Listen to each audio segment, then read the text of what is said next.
Hi guys! Welcome back to my channel. In this video, we will continue the light novel of That Time I Got Reincarnated as a Slime, Volume 13, Prologue, Doubts. This video contains spoiler-ahead anime and manga series. Also, please don't forget to like and subscribe my channel, and click on the bell, so you won't miss my latest video. Without further ado, let's get started. Gadra was troubled. There were two issues that were of big concern for him. The first issue concerned the person attempting to kill him and he had no idea who it was. I'm surprised that I can't even detect his breath. There are very few opponents like this. Though in my heart, I dare not admit it, thought Gadra. This was because, if he had guessed correctly, all of his and Yuki's shenanigans were in the hands of Emperor Rudra. No, it's possible. After all, His Majesty Rudra had lived longer than this old man and possessed wisdom and power beyond reason. Even if he had foreseen things coming to this and said about it from decades ago, it was no surprise. However, in this way, now that he had left the Empire himself, it was a different matter, but it was assumed that Yuki would be in danger. Gadra thought so. So, what should he do next? He thought whether he should warn Yuki or just leave the matter alone. The two of them weren't necessarily on bad terms, and he actually admired Yuki. Even if Gadra thought so, now he was on the side of Rimuru. It cannot be taken lightly. Instead of worrying about it here, there is another way, and that is to explain everything to Rimuru and go to him. However, if you let out such uncertainty, in the end, if you are wrong about yourself, Rimuru's trust in him will fall apart. After all, Gadra had betrayed the Empire. If his credit continues to decline, it will affect Gadra's position in the future. Part of that consideration is here, and that's why Gadra didn't put it into action. Beyond that, he had a second doubt that messed with Gadra's thoughts. That face, that domineering air, certainly true, just like His Majesty Rudra. However, seeing how he didn't falter in the slightest, and he really seemed to know nothing about it, it didn't feel like he was pretending to be him, but, normally, Emperor Rudra couldn't be in that place.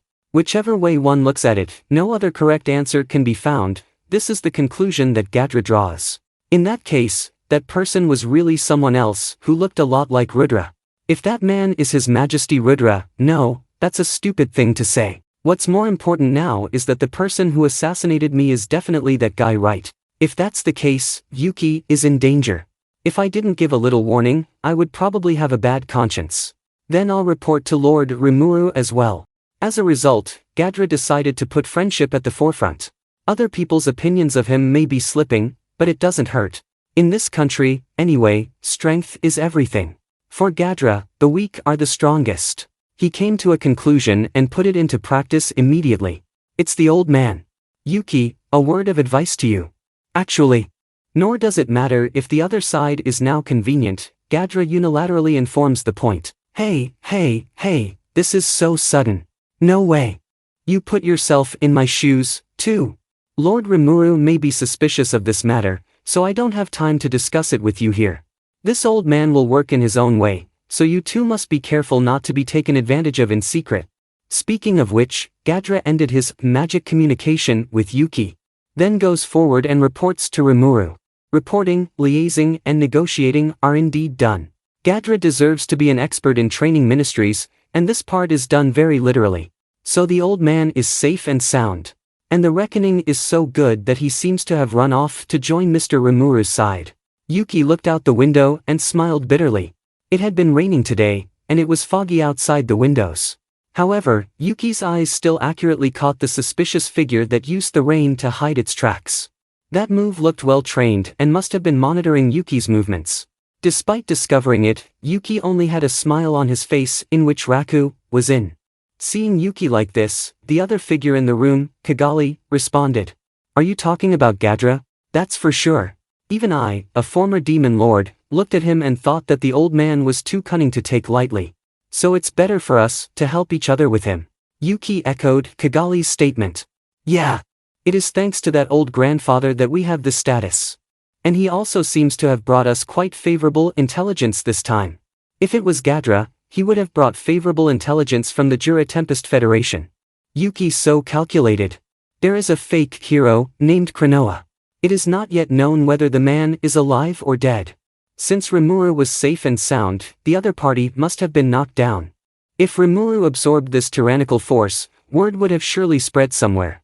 Yet nothing was heard at all about this. There is also no mention in Gadra's report, which suggests that the other party may be dead. So Yuki thought about it for a moment, thinking that maybe he was worrying too much. The immediate issue that must be confronted is the urgent message from Gadra back. Oh, yeah. So what did Gadra tell you? He says Masayuki looks exactly like the Emperor Rudra. What? Kigali asked back in an unpolished tone as soon as she accidentally did, which made Yuki show a bitter smile. This was because he thought he might have had the same reaction himself when he suddenly heard something like this. It's a mystery, isn't it? On the one hand, I felt like the old man was saying something silly, but on the other hand it didn't feel like a joke at all. However, the Emperor pretending to be Masayuki, it's hard to deny that completely. The smile on Yuki's face disappeared as he thought about his encounter with Masayuki. In retrospect, Masayuki was not called to this world, he said, as soon as I went back, I was here. Yuki originally thought he might be an otherworldly visitor who came to this world by chance. Can't find any evidence that Masayuki is from the other world. If magic or skill does work. He was about to think in that direction when Yuki's thoughts suddenly stopped. He began to think of something else, and the next thing he knew, he was talking. Forget it. It's more important now than that to keep an eye on our gang. Geez, it's been a long time since we've had an interesting conversation. Still, it's true to say so. I'm always being watched, and I'm a little out of breath. Right? This would put a damper on our plans, and until then it seems necessary to abandon all plans. How do you say that? It means literally. If what Grandpa says is true, we can say we are in a crisis. If Gadra's words were true, it would not be good to send out the hybrid legions that were being laid out against the Dwarven Kingdom. How that will play out in the future, no, before that we'll have to tell who's a friend or a foe, maybe we'll have to go back and start from this place. That's what Yuki was forced to do. So it is. In that case, there's really no time for that kid right now. Kigali didn't doubt Yuki's words. Since Yuki thought there was danger, there was no doubt about it. Gadra wanted to see the Emperor, but I heard he was assassinated from behind in that place. Wasn't it Kondo? The person who asked this was Kigali, and then went on to deny it herself. Nope. Who else but Kondo could have killed Gadra, but if it was the 00 number that never showed up, it wouldn't be surprising if there was an unknown genius among them. That said, if Tatsuya Kondo really did it, then it would be only natural that Yuki wouldn't be surprised. I think so, too. But there were other reasons why I was surprised.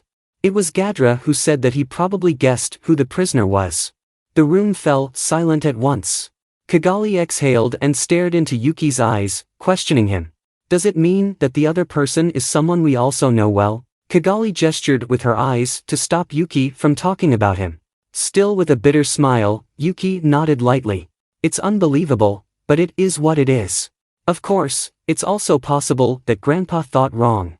But it's not something that can be brought up simply by admitting the wrong person. Kigali opened her eyes wide. Does that mean that the other side is important among partners? The smile on her face disappeared completely.